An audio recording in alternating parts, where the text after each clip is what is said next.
Don't confuse silence with work ethic. I'm a boss, making decisions my first fetish. The verse cherish is perfect, that's a reverse blemish. I dropped it, connected the block, learn Tetris. This is the Saurus True Podcast. Welcome to the house of. And shout out to the members.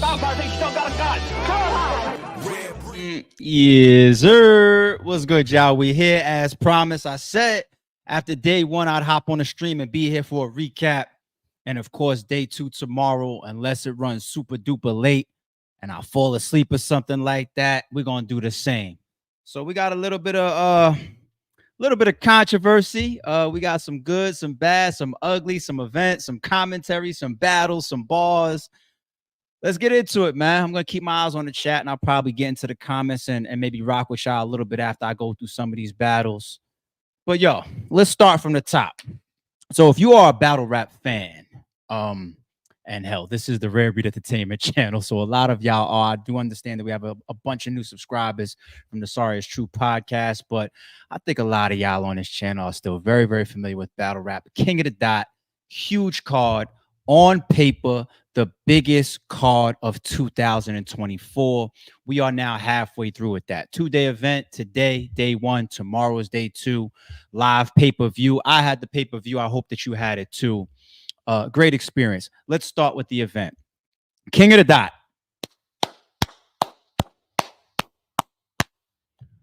Beautiful, beautiful, beautiful, beautiful, amazing work. This is battle rap. The work that it takes to put these type of events together, even getting that much talent into town, 2-day events, that many battlers, the organizations behind all the travel and the face-offs, it's a ton of work, man. You guys got to be in the fire to really understand. And for King of the Dot to pull off their day one right here, and they had some preliminaries, I believe that they shot yesterday as well, like outside. Man, they're doing an amazing job. The presentation, ruin your day. You're talking about the top of the top when it comes to production. The pay-per-view didn't have a single glitch. Not a single bleep. The transitions to the commentary, back to the battles, to the graphic on the screen. Perfect, smooth, fast, no glitch. If you were on your pay-per-view and you had a glitch, a stumble, anything, check your Wi-Fi. This was a perfect stream. This was a perfect pay-per-view. Okay. The look, the venue, the setup, the lighting. Once again, shout out to the production and the direction of Ruin Your Day, Avocado, the whole team over there. And then, of course, partnering with the two leagues involved here. Everything looked amazing. Everything looked amazing. The sound was great. Audio was good. You know, event-wise, production-wise, Ruin Your Day, King of the Dot. I had to give you y'all flowers first and foremost, okay? Second up, flowers. I'm going to get to the battlers. Of course, we all here. We pay the money to see the battlers, but I'm going to get to them last. The commentary. Jesus. You guys can't be serious here. Like, when I say that this is how battle rap is supposed to look, when we have this professional, formalized display, depiction of what battle rap looks like, then it really looks like a fucking sport. It really looks professional. The top, all leagues, please take notes. Invest your money in production, presentation, quality. I know sometimes we all slip. We all cut a corner every once in a while, especially if it's a cheap card or if it's a league that doesn't have a lot of money or whatever. I know we cut corners. Don't even come outside unless you can invest in your product looking amazing. This is what battle rap needs. And the commentary, sticking on that point right there, Rosenberg Raw and Bros, oh my God. You guys are going to transition, Rosenberg Raw, you're going to eventually transition from a battle rapper to commentary / media / podcaster / blogger, just like Joe Budden. You're going to have a platinum plaque for your rapping on the wall somewhere, but you're going to have this smooth transition into media. You guys killed it. You guys were funny. You guys are, of course, knowledgeable. You are of the culture. You guys were sharp. You guys held up your energy. When you are when you're doing commentary, it's a job. They got to sit there and be sharp and be energetic and maintain their energy the whole event. They're working, they're doing a job. That's not just fun. I mean, you enjoy it as a battle rapper and a battle rap fan and bros as a manager and all that, but you sit there for 7 hours and do that shit. These guys are naturals. They have great chemistry. I love the commentary of Rosenberg, Raw, and Bros, man. It's a reminder. Leagues, we should all have either Jay Black, Vodafly and Showtime SP, or Rosenberg, Raw, and Bros on your streams. Anything less, it's not quality to me anymore, man. It's not worth. Don't put no $50 price tag on it if you don't got that. All right. Anything less, I don't.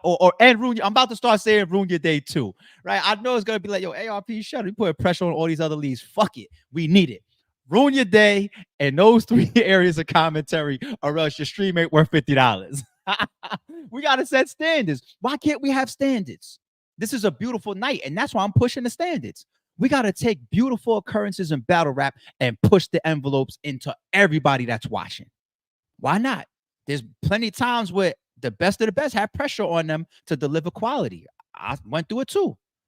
Let's stand by this type of quality, y'all. Beautiful job with the commentary, man. Let's get into the battles now. Let me get this one out the way. I don't know. I really don't know. I know everybody look at me like, yo, you know everything and you're behind the scenes. I swear to God, like my tweets is not bullshit. Like I literally was just on my laptop watching the stream, and I was waiting for New Jersey Twerk and Pass to come on. And I seen Organic kind of give a shout out to the crowd as if like he's wrapping up the night. Like, thank you, everybody. You guys are great and all of that. And then when you go back to Rosenberg and Bros, I saw the commentary and they was, wrapping it up. So I'm looking at what they're saying, and I could take a hint. I'm just like, yo, is the stream ended? Like, where's Twerk and Pass? I did see Anwar come on stream while Rosenberg and Bros was talking, and he said something to Rosenberg. I think Rosenberg said something like, yo, where's Twerk or something like that. And I saw Anwar say on the stream live, he said like something about travel, like whether it was cars or flights or something like that. And then somebody replied to my tweet like, yo, what's up with this battle? Is this happening tonight before I go get on my stream? I don't want to get off the pay-per-view and come over here and miss a battle. And somebody replied on Twitter, say that it's going down tomorrow. So everybody that got their pay-per-view, hopefully we should be seeing New Jersey Twerk versus Pass tomorrow. I really want to see it tonight. You know what I'm saying? But I'm not going to complain. We are all getting our money's worth right now, okay?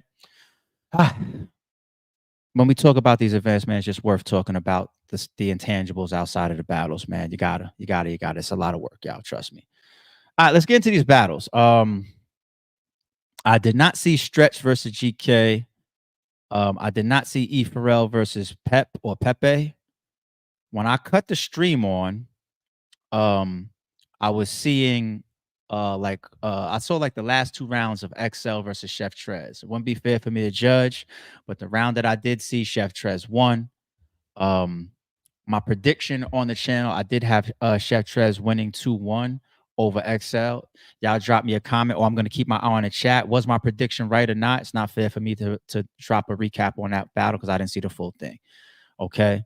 And I don't know if Real Deal versus Mike P happened before XL versus Trez, or if I had a gap where I got off of Trez and XL and I came back and I had missed that. But I missed Mike P versus Real Deal also. But I did see the commentary. By the time I was on the stream, I think I saw Bros and Froze saying that Real Deal took it. Okay. So I see some comments. I see Trez first and third. I see this comment says XL second and first. I see this one says my prediction was right. I see this one says Trez 30, and I see this one says Trez 2-1. All right, so it looks like a majority of people in this chat are giving it to Trez. Okay, cool. And I missed Mike P versus Real Deal. Like I said, commentary had it as Real Deal, but I think from what I was gathering, it was a close battle. So shout out to those 2 guys too. Now let's get into what I saw complete in full. All right. A Ward versus the Saurus. I had this one 2-1. The Saurus is a legend, right? The Saurus is a legend. He has freestyle capabilities. He can be tricky at times, but I just think the amount of ammo and the arsenal that A Ward could bring, not obviously his rebuttals too, right? His rebuttals, his freestyle capabilities, his performance, his energy. He has star qualities, A Ward. His rhyme patterns, he's gonna get in there and go in and out of different types of rhyme formats. It's like he's really a master at what he does. And I predicted A Ward to take this. And this was this the clearest win of the night? There's another one that we're gonna get into that could be, well, maybe two more. We'll see. But yeah, man, A Ward comes out. Well, I should say the way that first round goes with the Saurus not being on his A game. Was it the first round or the second round where the Saurus choked? I think it was the first round. Yeah, it was the first round. And then it was kind of short in his first round too. It's not like he gets to the end of his round and then he choked. And A Ward being a vet, you know, soon as it was just like, damn, A Ward just right in. My rebuttal game crazy. And then he's just landing all over the place on the Saurus, man. He just kicking ass and taking names. And I love the way that these Christian battle rappers be finding ways creatively to justify like their sinful talk, like when they be talking about their guns and all that type of shit. And A Ward is a master, man. Don't get me wrong. The Saurus definitely came back in the second round and also had a solid third as well. The Saurus did his thing. The choke hurt him very, very bad. You know what I'm saying? But the Saurus still had a solid showing. But A Ward was having pockets where he was just going crazy, man. He was just, this was clear. I think that this is a 30. This is a 30 for A Ward. He had a little, controversial pocket in there. It was funny where he said a couple things to the league and to King of the Dot. I won't spoil it for y'all. If you missed it, go buy your VOD. You know what I'm saying? And then the Saurus turns to Organic and says, "You're not gonna cut him off?" Like, it's hilarious. Like that's just how it always is when you're in that spot as a league owner. The battle is, very often might turn to you and just all of a sudden, like, what was one of the Blue Room events? Everybody was just like, yo, like all night ARP got beat up. Like Swave went at me. Mook went at me. I forget. Like every half the card, Charlie Clips did that third round versus Rosenberg. Like half the card had something going at me. And I'm just standing there trying to be a good sport. Like, don't you know you're booked up to fucking battle your opponent? Like, leave me alone. Leave me out of this shit. But the Saurus was a good sport about it. He turned it into a joke. I thought that was a little funny moment of the battle. But yeah, this was a clear 30. A Ward got this. Oh man, I tweeted it too. He had an angle on the Saurus talking about like him as a legend, right? Which the Saurus is. And then the way he ended it up and saying, like, you get booked for what you did then, but I get booked for what I do now. Oh, the way, I know I'm butchering it a little bit, but the way he set that up, that's like one of those angles that make you look like the Saurus. How many times I gotta say he's a legend? But when you deliver an angle like that, it doesn't have to be 100% true. This is a rap battle. The way that A Ward delivered it and the way he constructed it, it makes you look at the moment, especially being that the Saurus is coming off of a choke, right? It makes you look at the moment like, are you getting pity bookings? Like, King of the Dot, are you carrying the Saurus? Is he past his time? Now, of course he's not. He's got plenty in the chamber, I'm sure. This is the Saurus. But in that moment, that angle coming off of the choke, man, A Ward, he beat up on the Saurus a little bit. I ain't gonna lie. All right, I'll try and be nice and respectful to the legend, and that's my nigga, the Saurus. But A Ward beat up on him. But right, let's keep it 1,000. A Ward beat up on him. All right, let's move on. Chiron versus 40 bars. So my prediction for this battle as well was Chiron. The reason why I predicted Chiron is because I feel like what a lot of people go after 40 for? Her delivery, right? Certain people just don't have that super high vocal projection. For a while, people were getting that XL for that. Somebody that just didn't have that type of delivery and energy and performance. And even XL has upgraded. Chilla Jones went through it. Sometimes it's your voice, your vocal projection. Chef Trez went through it a couple times. He upgraded, right? Because Chef Trez tends to sometimes have like a low vocal projection. A lot of great battle rappers have gone through that. 40 bars has her whole career, right? So obviously it didn't stop her from becoming the legend that she is. But at the end of the day, given the arena, especially once you get to a mid-sized venue and up, it becomes a hindrance. It can become a hindrance, right? And you want to put the respect on 40's name. Number one, because she's a legend. Number two, because she's one of the best writers of all time. And even if you, for me, like the last full 40 bars battle that I watched was in front of me, her versus Ill Will. It was a classic battle. It was a classic performance. I missed probably the battles that she's had since then, but you gotta always keep respect on 40 Bar's name. Does she have a reputation sometimes for slipping up? Yeah, I think fans put that on her sometimes, you know. And Chiron is never going to choke. Chiron is extremely consistent. Chiron has high energy. Chiron will his movements can be a little awkward at times, but his performance is always going to be there. He's got the dangerous freestyles and rebuttals, whether they're at the beginning, the middle, or the end of his rounds. It's his element to a degree, that league, that platform. You know, it's Chiron. I got all the respect in the world on 40, but I know how dangerous Chiron is. Chiron has one of the best battles on the RBE timeline, him versus Chef Trez, with the 4th round freestyle and rebuttal round. Like, this is Chiron. You know what I'm saying? Like, I done stood in front of him delivering classic rounds and classic battles. So I did have him in my prediction. And I will say, that first round, man, you could even hear it from the introduction, man. The whole crowd went crazy when 40 Bars was introduced. This was her debut. She had the lane to come in there and deliver whatever she had pen to pad or in her memory or in her phone. She had the lane, the clear opening. That crowd was there for 40, man. That they erupted, you know, when she got her introduction. But man, that first round is close. That first round is close. I could make an argument for either one of them in the first round. Either one of them. The second round, though, when 40 choked, Chiron really, really capitalized. It's like, and that's what you're supposed to do. Like, you don't just take your foot off the gas because somebody's having a bad round or they choke or whatever. You do the same thing, you know, A-Ward did. You jump right in. My rebuttal game crazy. I'm going. Let's go. Like, you know what I'm saying? And Chiron did the same thing. And that's where it starts feeling like somebody's getting dragged. You know what I'm saying? Like that's the type of shit that could even linger over to the rounds after that. Like, you drag somebody so bad and they choke and all that, and then it bleeds over. So he did what he was supposed to do in that second round, and that was just a bad look for 40's debut. But 40 came back in the third and had a very good third round. I am gonna edge this one. Well, maybe I shouldn't say edge. Maybe I should say this is a clear for me. Chiron 2-1. Chiron 2-1. I think 40 Bars fans will be able to argue that she won the first and that the third is competitive.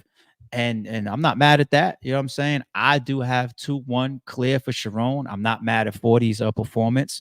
I think based on watching her first and her third round, this is me being real. This is me being Team 42, man. Based on watching her delivery, her energy, her performance of her first and her third round, I do believe that she was fully prepared. She was fully prepared. When somebody's not prepared, they look like Geechi's first round.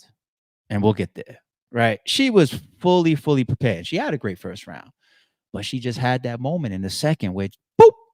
And that's why I have so much respect for these battle rappers, because when you're up there and you're under them lights, and the pressure's on, and you're surrounded by hundreds of fans, and your opponent is bombing on you too, and the person that's cutting the check is standing right there, the league owner or the sponsor, and your friends is behind you. It's so much pressure, man. You could never prepare for what you're gonna face when the camera cuts on. You can stand in your mirror all you want, but when you get there, you got to deal with the heckling, the reactions, your bars landing flat that you thought was gonna, all types of shit, man. So I got a lot of respect for it. And you could just tell she was very prepped. Second round, whoop, it went out. You know what I mean? So it happens. But still, good debut from 40 Bars. She deserves to be brought back. And Chiron was Chiron. All right. So it was what it was. Okay, we don't need to talk about Pass and New Jersey Twerk any further. We mentioned that already. Let's get to Geechi Gotti versus Marv 1. Okay. Man, my prediction. So this is the one prediction that I definitely got wrong, right? I predicted Geechi Gotti 2-1. I said Marv 1 is capable of getting in there and going crazy.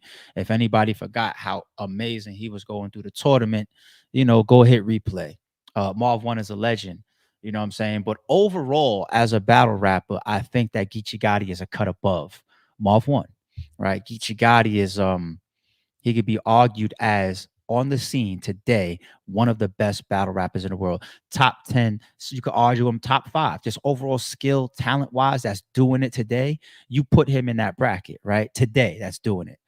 And for that reason, I gave it to Geechi on the prediction 2-1 coming in. But man, Geechi goes first, and I'm watching this round. And you know, it's one thing when battlers got to bring back their lines and bring back their bars because of the crowd reacting. But Geechi just kept repeating himself a lot. He just, you know, it was like not really the stumbling type of thing, because Geechi could freestyle, and Geechi, I think Geechi's a guy that could like be under prepped and still find his way out of battles. Like I could see that at certain moments in his career.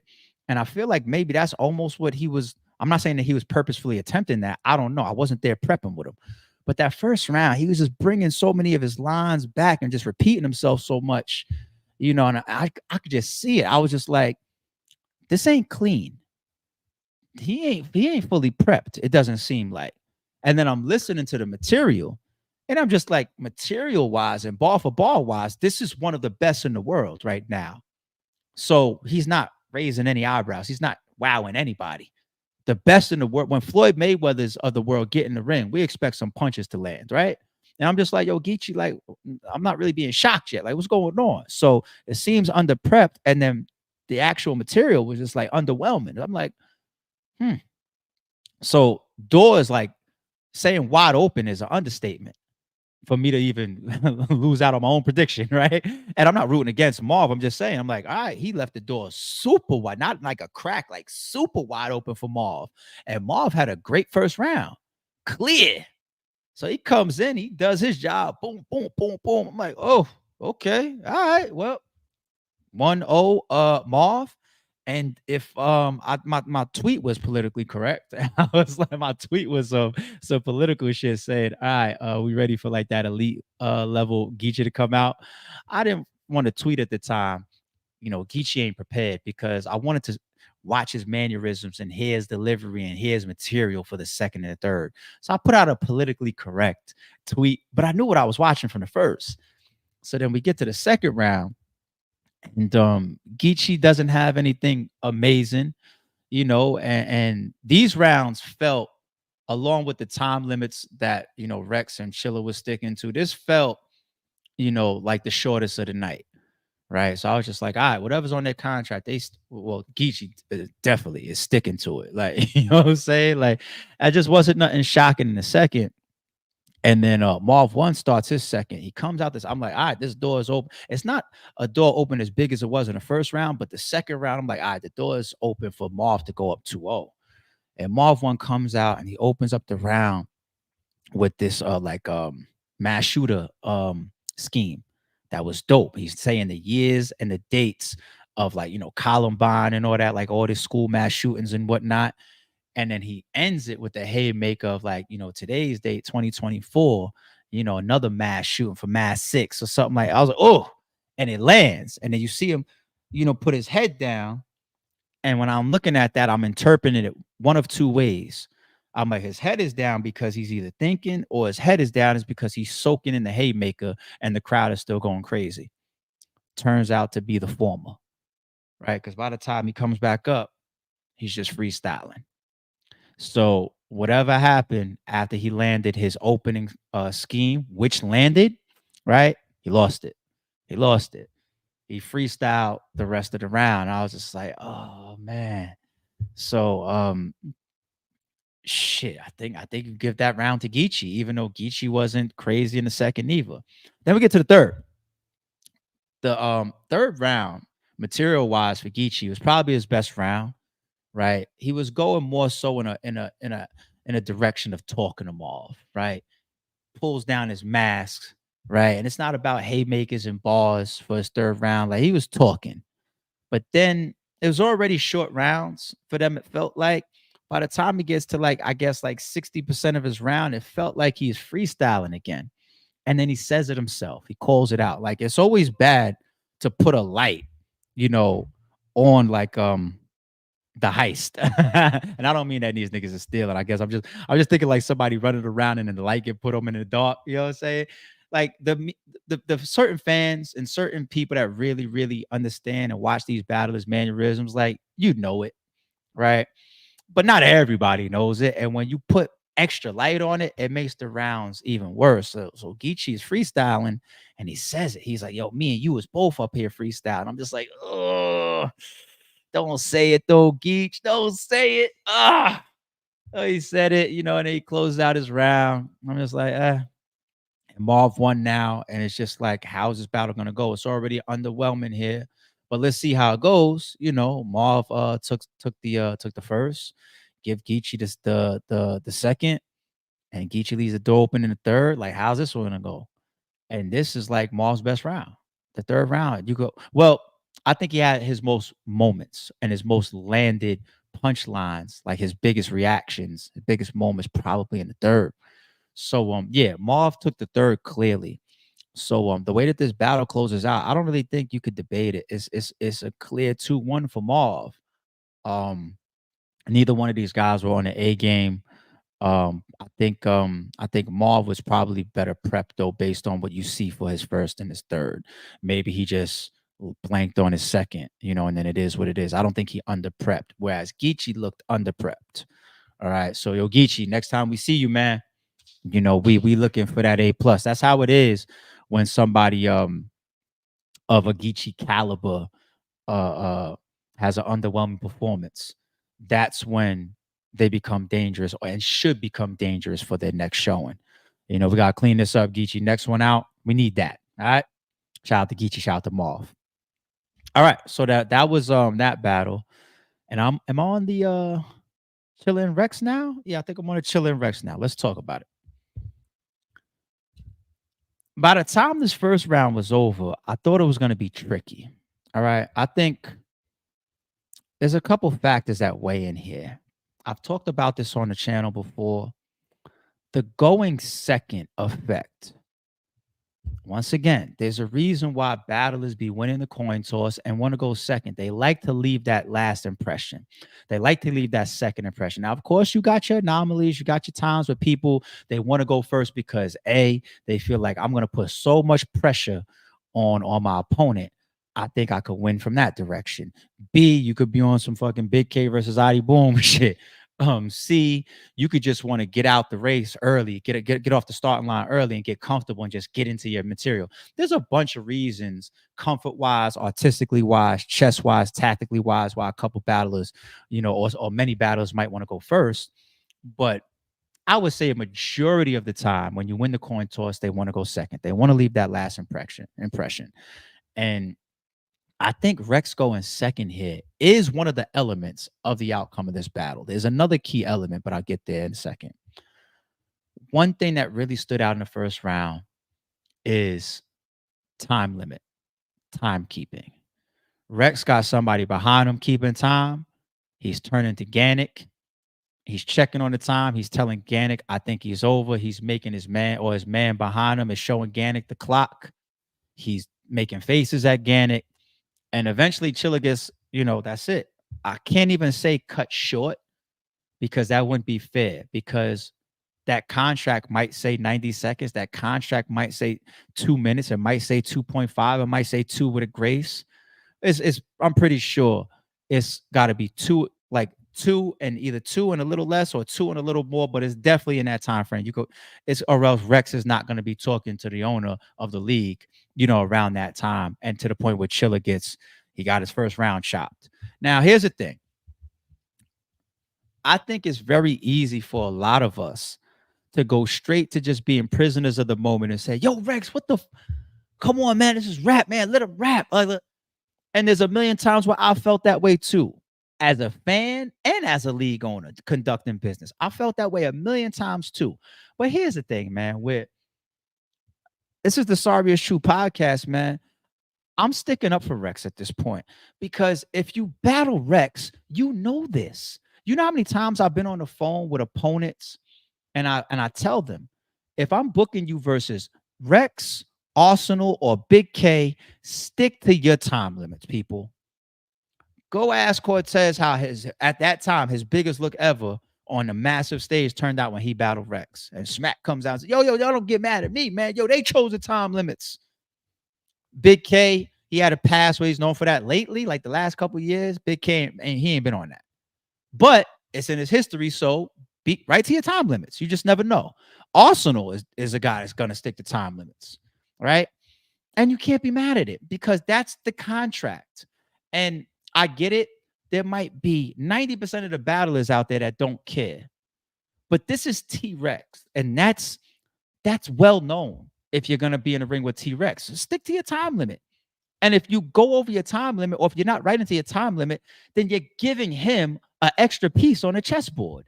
So he's going to pull a vet move on you and turn around again and be like, yo, what's up? Chop, Chilla.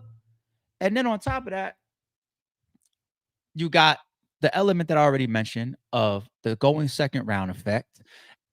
And then here's the real big piece of this battle.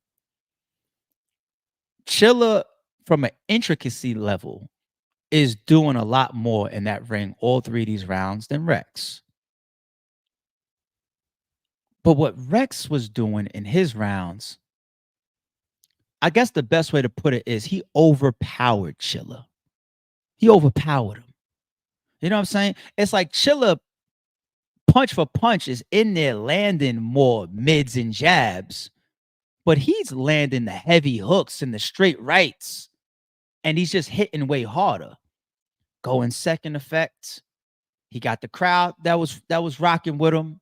You know what I'm saying? He's got visually on camera. He's got Mook behind him, and they're cheering him on very well. He slams his hat at least once, all three rounds, and he's in his bag, performance-wise, delivery-wise, energy-wise, charisma-wise. He's in there overpowering Chilla. Now, Chilla is so solid in what he does and what he brought to the ring, even though his first round was cut like that. And then I think whether it was the second or third, I think he had to chop some of his material as well, but it was just done cleaner. Because at that point, Chilla was smart enough to know, like, okay, clocks are out. I see what I got to make sure that I adjust to in flight. So I think he cut himself short again, but it's probably just clean, where you don't really notice as much as you did in the first, right? But even still, the overpowering nature of Rex's performance tonight over Chilla, it just bested him. And I know you could make an argument that, yo, I got Chilla, in maybe round 2 or maybe in round 3. And I think that just from a personal preference standpoint, people could definitely argue that. But Chilla didn't take this battle. And you're not going to be crazy if you jump out there and say, yo, Rex might have took all 3 rounds. Just because you lose all 3 rounds doesn't mean that you got bodied. Doesn't mean that you got killed. Chilla didn't die. Chilla didn't get dragged. Chilla didn't get killed. But I think Chilla definitely lost this battle. I think he definitely lost this battle. You can't let Rex go second. You can't craft your material that's going over the time limits with Rex. And you also got to make sure that you have the type of presence, delivery, and performance that could at least get close to matching Rex, which ain't easy. And don't get me wrong, Chilla wasn't in there performing, living up to the standards of what we criticized him for 5, 6, 7 years ago.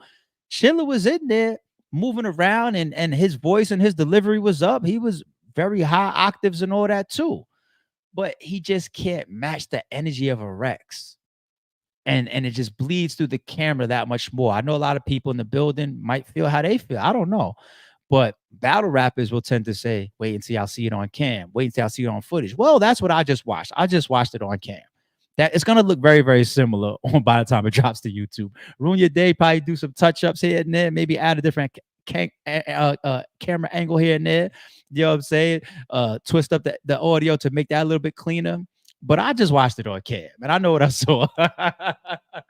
And it looked like Chilla had a good performance, but he got overpowered by Rex. And that first round is definitely clear because not only does Chilla's material get chopped, but Rex came out second and just he hit harder.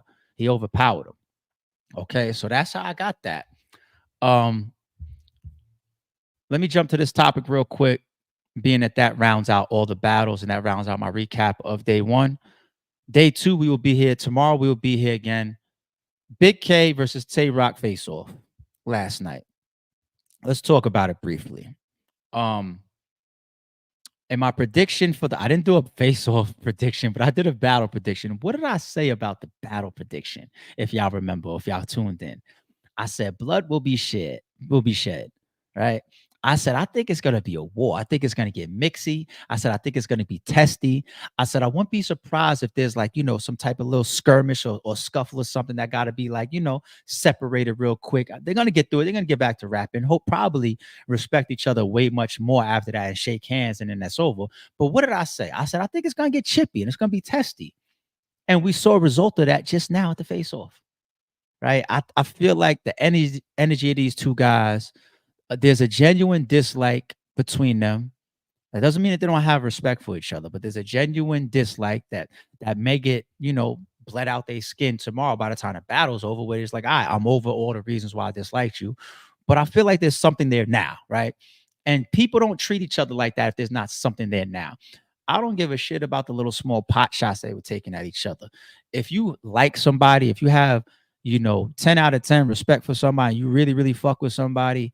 You know what I mean? Like, despite the fact that we're gonna be talking crazy to each other on stage 2 days from now, you don't tell the other person you a pussy hole or suck my. You just don't talk to each other like that.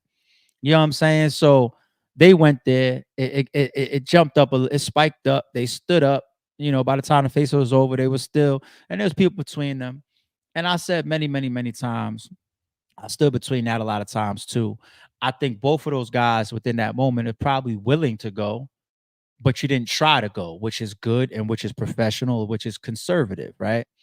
Because nobody is body slamming both of those guys in a restraining way, right? Like there's enough space and opportunity for them to do something, and they restrain themselves professionally, and also on some man shit too. We're here because we got booked and we signed contracts. We're gonna let a face off fuck it all up now. That would be shitty. So shout out to those two guys. But I do think that the face off showed what my prediction is going to bring to the surface, which is it's going to be high energy, it's going to be intense, it's going to be disrespectful, and it's going to feel like it's going to be a little edge of your seat. Like, uh-oh, like, is it going to be a little moment that they're going to have or something like that? But I don't know. There's things that they both said in the face offs. And I know people don't always say in the face offs what they got written in their rounds, but the stuff that Rock was saying in the face off doesn't loan towards winning the battle. Right. I hope none of that stuff it would like there was stuff that K was saying that I think could be effective in his round. You might hear that from me and think that's biased, but you go back and replay it, like the take off your hat or the you Justin Bieber like the white angles or whatever in that crowd tomorrow, it's not gonna work. And I hope that that's not in Rock's rounds. I mean, so I got $100 bet on the battle tomorrow. I was out late last night, so I was in bed today until like 11:30, 12, something like that. Later than almost, I never sleep that late, but I just had a long night last night. Last night was mad real. And I got woke up by a phone call. Rosenberg called me, and I turned over and I looked at the call ID, and I was just like, "Yo, I'll call him back in about an hour or two." And then immediately, Van, which is Mook's manager, called me. So I turned over again. I saw Van. I said, "Let me pick this up." Not because there's a difference between Van and Raw, but just a back-to-back call like that made me fil like, "Uh-oh, did something happen?" Now in my mind, I was thinking like, Rosenberg's out there, he's doing commentary, and this is Van, Mook's manager. Is somebody about to call me and tell me that fucking Tay Rock and Big K just got into a fight? And so I pick up the phone, like, "Yo, Van, what up?" Turns out all he was doing was conferencing me in to it was Mook, it's Van, it's Rock, it was Rosenberg, and it was Bad. Mook and Rex's cousin Bad. And we just talking shit. And the moral of the story is we got to a bet. All right. And when we get back here tomorrow night, chat, y'all will be a part of my witnesses for the bet and who owes who $100. Me and Mook got a bet for $100. He's got Rock, I got K. But the terms of the battle isn't who wins like a 2-1. It's if somebody dies or if somebody gets dragged. I think it's kind of a safe bet for both of us, to be honest, because I just don't think that Rock can drag Big K. And I don't think that Big K can drag Rock unless one of them takes such a horrible approach all 3 rounds that I just don't see that happening. Or if like somebody just chokes miserably, like a majority of the battle, then yeah, you get dragged and you die. But Big K is showing us what he's on. Tay-Rock is showing us what he's on. Like, to be like, he's right now in the Cody running as well, right? You got the reigning versus the running Cody champ. So like, it's very hard for either one of them to get dragged by anybody in the world right now. That's just being real. So if somebody gets dragged, then somebody pays up $100. Mook, I challenge you to come do the stream with me, and we could go past if nobody wins the bet. But I think we should recap the battle together. All right. Last time we were supposed to get on stream together, you ducked, Mook, Murder Mook. So you need to come up here and catch this verbal fade anyway. But if Mook does the fade, or he's out there running around probably busy after the event or whatever, I will be here, y'all. We'll get on the stream, and we definitely gonna talk about the outcome of what could be the most important battle of 2024. What could be Big K versus Tay-Rock going down less than 24 hours, y'all. So y'all make sure y'all get y'all pay-per-views. Shout out to KOTD, shout out to all the battle rappers, shout out to the commentators, Rosenberg, Raw, and Fro. Shout out to the chat and everybody that is here on the stream with me tonight. And we'll be back here tomorrow, y'all. Great day, and let's keep it going. Let's keep it going, y'all. Sorry, it's true.